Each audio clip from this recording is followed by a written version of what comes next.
Ladies and gentlemen, good evening and welcome back to our channel once again.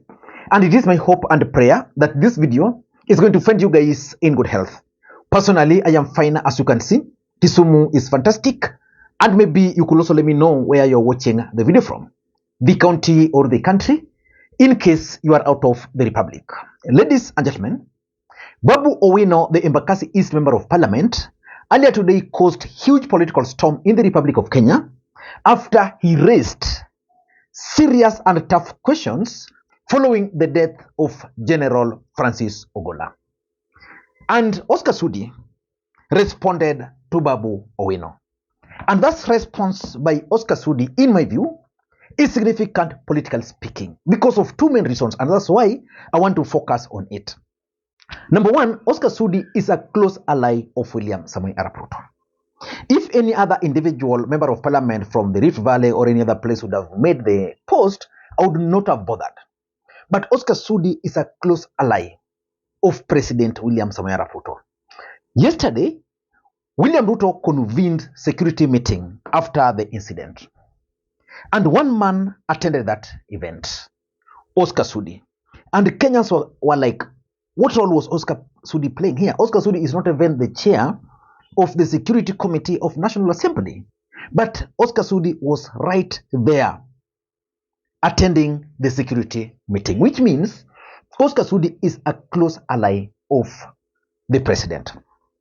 Number two, Oscar Sudi is also falling in the category of Kenya Kwanza leaders who really want Ogolla immediately they took over power. Mtu anaitwa Ogolla. Nashangaa vile tunaheshimu jeshi yetu. Wanakuanga na heshima kubwa sana Kenya na discipline. Hawapendangi indiscipline katika jeshi. Sijui mbona Ogolla baada ya kazi mpaka leo. Na tuko na watu wengi tutasema kila siku. Hata kuna huyo mwingine wa AP alikuwa anajifanya yeye ndiye anasimamia hapo maneno ya usalama hapo Bomas. Na ndiye alikuwa kateli mkubwa, mkora mkubwa, alikuwa anataka kuleta kumwaga damu hii Kenya.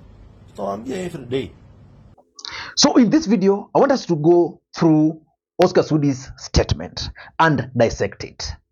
But before we do that, allow me to also give you a bit of update. General Ogolla will be buried in Alego, Siaya County on Sunday, the 21st day of April 2024.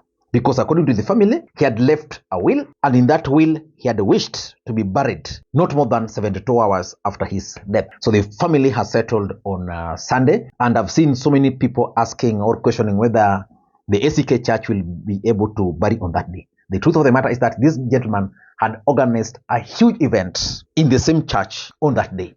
So it would just be in honor, it would just be respectful for the church to conduct this event at his home. The other update is that on 26th now of April, another memorial service will be held. I think this is where now the entire country will be glued at Ulinzi Sports Complex in Nairobi. So those are the updates, and already in the village there, they are already digging the grave, and the guy actually wished to be also buried without a coffin.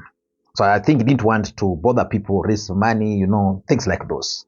Let us now get into this particular statement or response by Oscar Sudi to Babu Owino.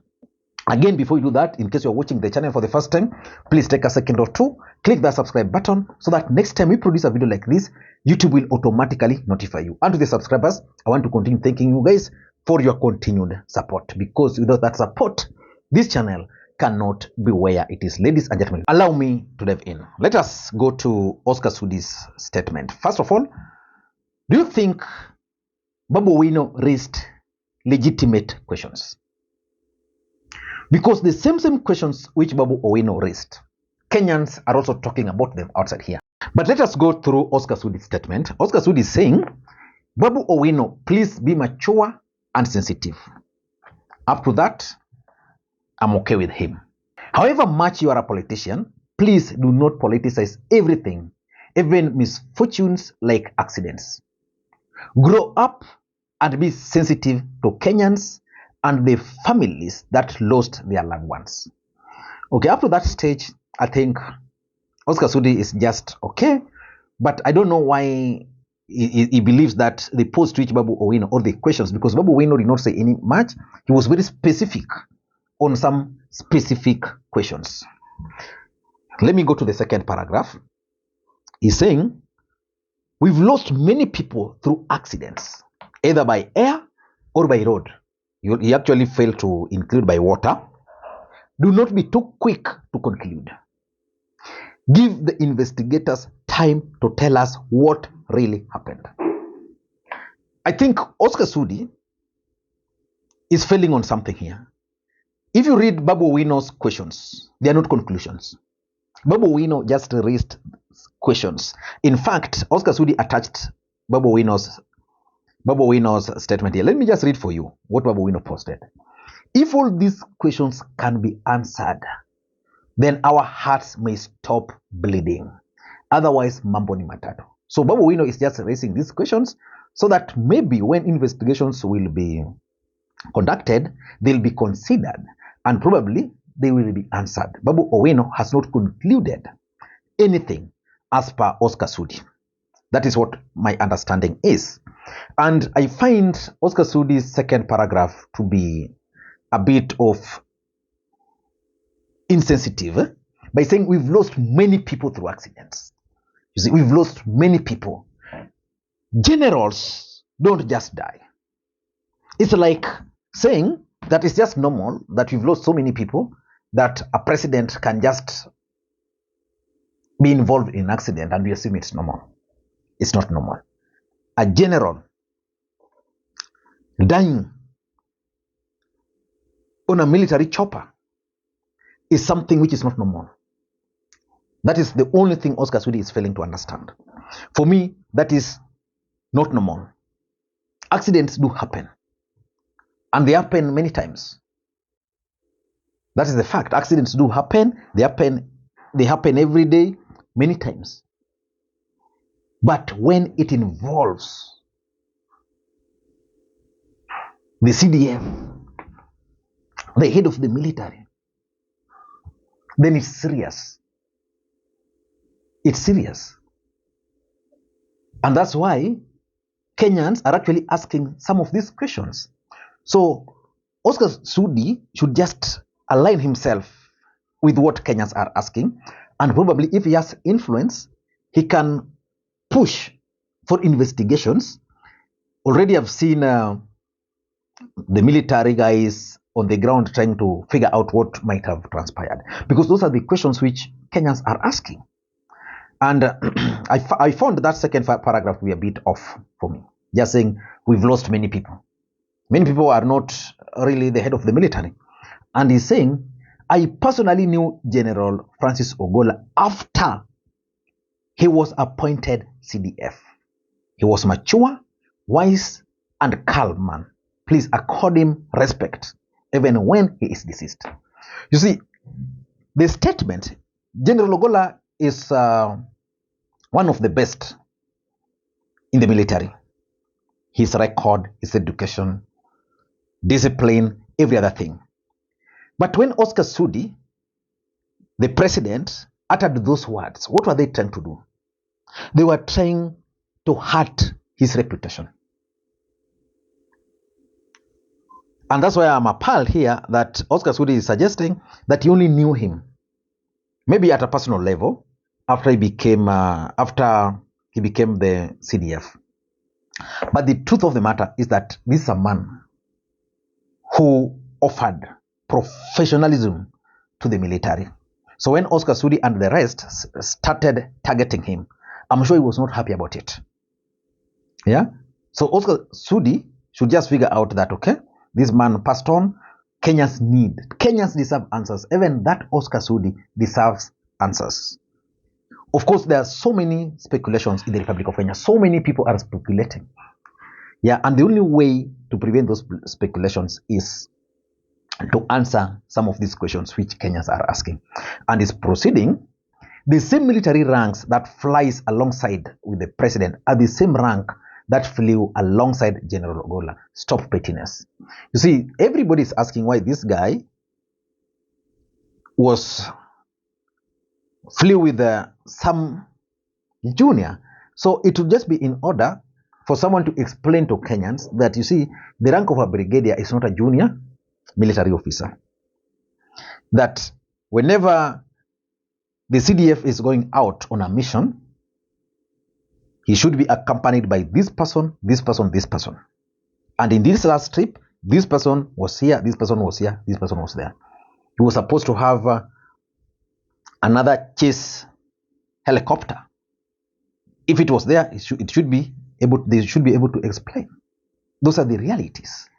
And asking these questions, in my view, the fact that it came from Babu Owino, who is a politician, Oscar Sudi might have his way on that, but these are the same questions which I'm sure even the family members are asking.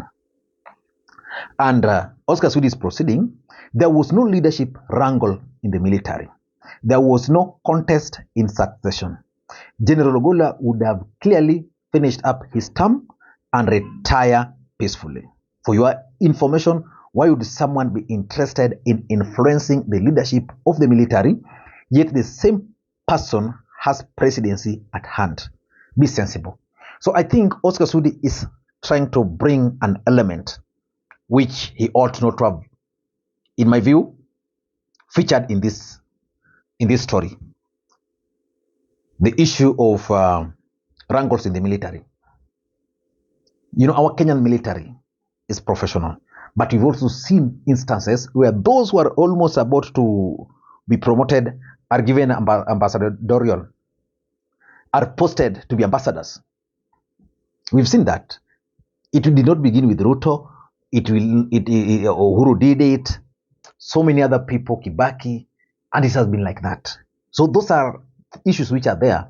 The truth of the matter is that in this country we are tribal, and there's a way that if you are a president, you do not want certain individuals. You know, people have their preference to succeed. So in most cases, someone who would rise is being retired early, or someone is progressed very fast to take over. It happens. So by Oscar Sudi making that statement here, I think it was not necessary. If I were Oscar Sudi, that statement would not have found its way in this particular statement. And Oscar Sudi is concluding the country is mourning, which is true. The country is mourning the loss of 9 gallant military officers. Do not trivialize such a huge loss. Be human. Now, in my view, Oscar Sudi has not really responded to Babu Owino, because if he wanted to respond to Babu Owino, he would have picked the specific questions. But I think Oscar Sudi is responding to the speculations of Kenyans.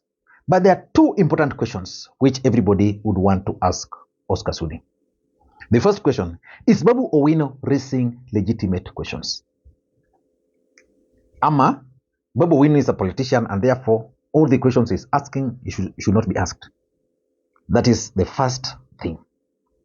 Number 2, is Oscar Sudi the right person to respond to this matter? He's a member of parliament just like Babu Owino. In my view, he ought not to have responded directly to Babu Owino. And Kenyans are actually questioning whether the handwriting there and the diction there is Oscar Sudi, which means someone somewhere crafted this and gave Oscar Sudi to post. And for those who've been in politics for a long time, there is a way Oscar Sudi is normally used to respond to such kind of things. I don't know what you think, but I think that response was not necessary. Until next time, this is Makwiny. Bye-bye.